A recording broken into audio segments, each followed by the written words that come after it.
الله الرحمن الرحيم ولقد مكناكم في الأرض وجعلنا لكم فيها معايش قليلا ما تشكرون صدق الله العظيم وصدق رسوله النبي الكريم الأمين بلغ العلا بكماله كشف الدجى بجماله حسنت جميع خصاله صلوا علیہ وآلہ.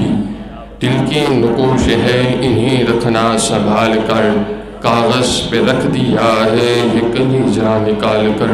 انہیں کی محفل سجا رہا ہوں، چراغ میں راہ رات ان کی ہے، انہیں کی بات کہہ رہا ہوں. سجائی تو ہے بس وعظ کی لیکن دلوں کی کمی ہے، نگاہیں بہت ہیں. ہر شیشہ ٹوٹ جاتا ہے پتھر کی چوٹ سے، ارے پتھر ٹوٹ جائے ایسا شیشہ تلاش کر.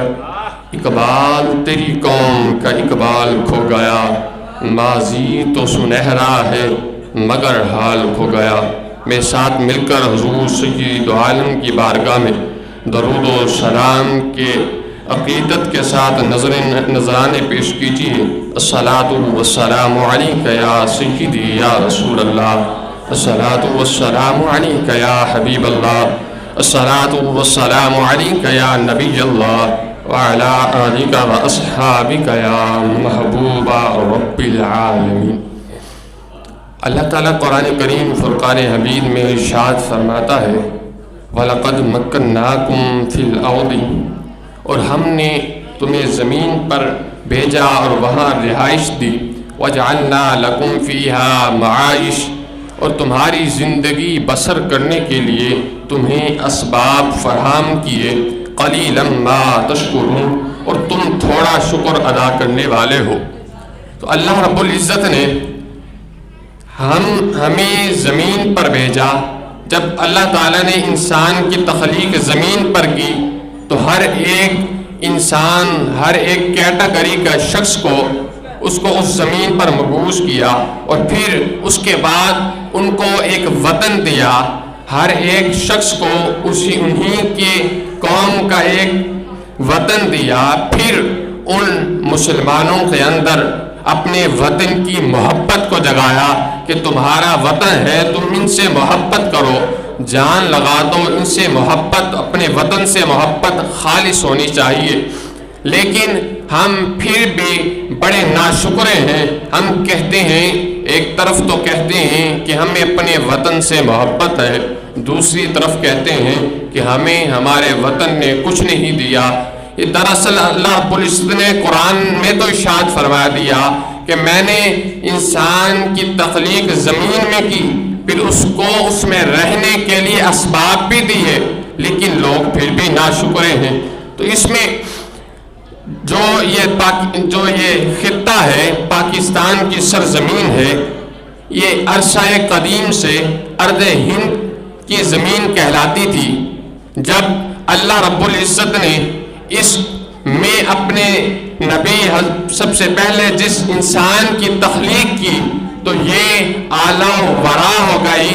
اس کو بڑی شان و عظمت سے ملبوس کر دیا کیونکہ حضرت ابن عبداللہ ابن عباس کا قول ہے، کہتے ہیں ان اول ما احبط اللہ آدم الی الارض الہند، یعنی جب حضرت آدم کی تخلیق ہوئی سب سے پہلے اس خطے میں حضرت آدم کی تخلیق ہوئی.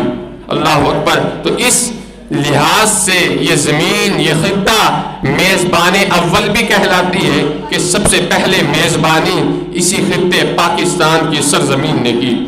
اس کے بعد جو اس کی حضور کی عظمت اور اللہ رب العزت کی حمد و ثنا ہوئی وہ بھی سب سے پہلے اسی زمین سے شروع ہوئی، اس لیے بھی یہ فضیلت والی زمین کہلاتی ہے.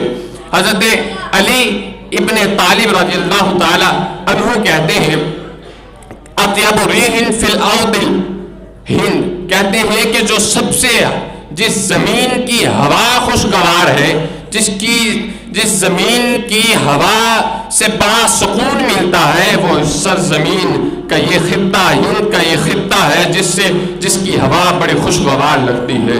اللہ اکبر. اتنی فضیلت والی، اور ہم ادھر کہتے ہیں کہ ہمیں اس سرزمین نے کچھ نہیں دیا۔ اللہ اکبر۔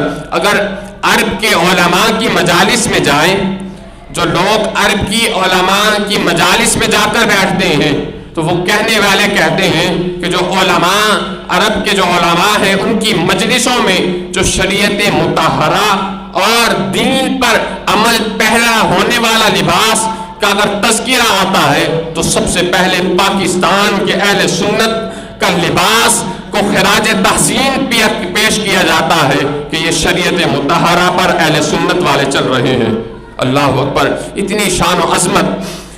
اور اس کے بعد جب پاکستان 1947 میں بن گیا تو اس کے بعد جن 1947 میں جب پاکستان بڑھا اور اس پاکستان بنانے میں جو لوگ تھے وہ کون تھے؟ وہ اہل سنت کے لوگ تھے جنہوں نے پاکستان کو بنایا، پاکستان کے لیے جدوجہد کی۔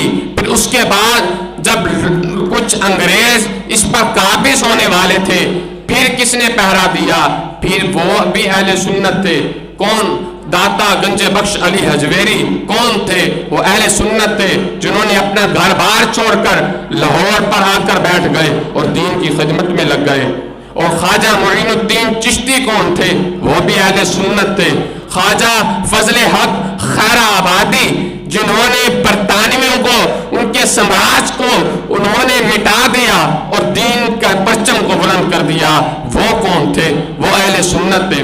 آخر میں کچھ الفاظ ایک دو قومی نظریے کے بارے میں بتاتا چلوں کہ جب دو قومی نظریہ اصل میں ایک نظریہ مکی اور دوسرا اصل میں مدنی ہے، جب اس پر پہرا دینے کے لیے ہمارے علماء نے بڑی محنت کی، اولیاء نے بڑی محنت کی اور اس کی پرورش کی، جب اس کا رزلٹ ثمرہ سامنے آنے لگا تو ایک ہندوستان میں ایک فتنہ اٹھا جو متحدہ قومیت کا فتنہ تھا۔